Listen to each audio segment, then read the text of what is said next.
Monday, and it's time to talk technology. And Luis Alvarez, CEO of the Alvarez Technology Group, is on the line with us. Good morning, Luis. Good morning. How are you today? Doing pretty good. So we have an interesting topic today, the impact of EVs, electric vehicles, on automobile maintenance ecosystems that have been sustained for well over a century, thanks to the internal combustion engine. So as we get more and more EVs out there, what does it mean to my neighborhood mechanic? Well, that's a good question. To date, Tesla has been kind of the dominant player in this market. And even so, they haven't sold that many cars compared to, the traditional manufacturers like GM and Ford and whatnot. But all of those guys have now announced that basically within the next 5 years or so, by 2025, they plan to switch completely over to electronic vehicles or electric vehicles. Then, the question becomes, what happens to the traditional oil can Henry in the corner or Joe with his mechanic shop? Because these cars don't need any of that stuff. Right. And this is an ecosystem that really is pretty extensive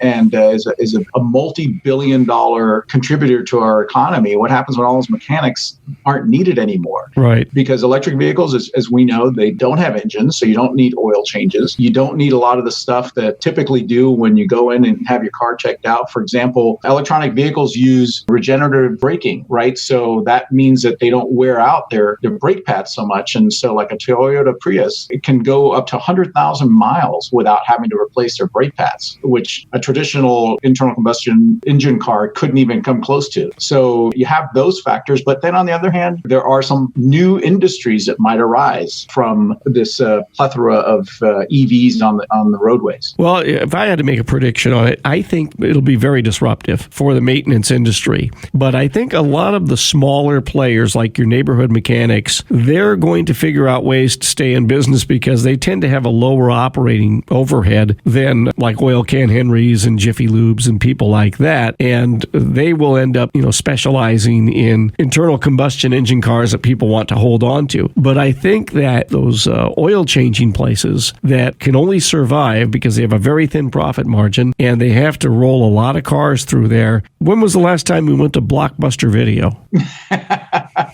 I mean, that's their future. That's their future, which is no future. So it'll be an interesting thing to watch, I'm sure. Well, and you look at the traditional auto dealerships, one of the reasons they've been resisting electric vehicles is so much of their money is made on providing maintenance to the cars that they sell. Right. So there'll be less dealing on the prices of these cars because, quite frankly, the dealership will not be able to afford to make a deal and cut the price here and there because they're going to make it on the back end on maintenance. So I'll bet there's people in the automotive industry and in the dealership level that are trying to figure out what does the future mean to them, and we'll see more about that as EVs become more dominant. Luis Alvarez, CEO of the Alvarez Technology Group, has been our guest today. Reach him at the Alvarez Technology Group. It's alvareztg.com on the web. At AlvarezTG is the Twitter handle, and Luis, the toll-free number for the I-Team. Give us a call at 866-78-I-Team. That's 866-784-8326.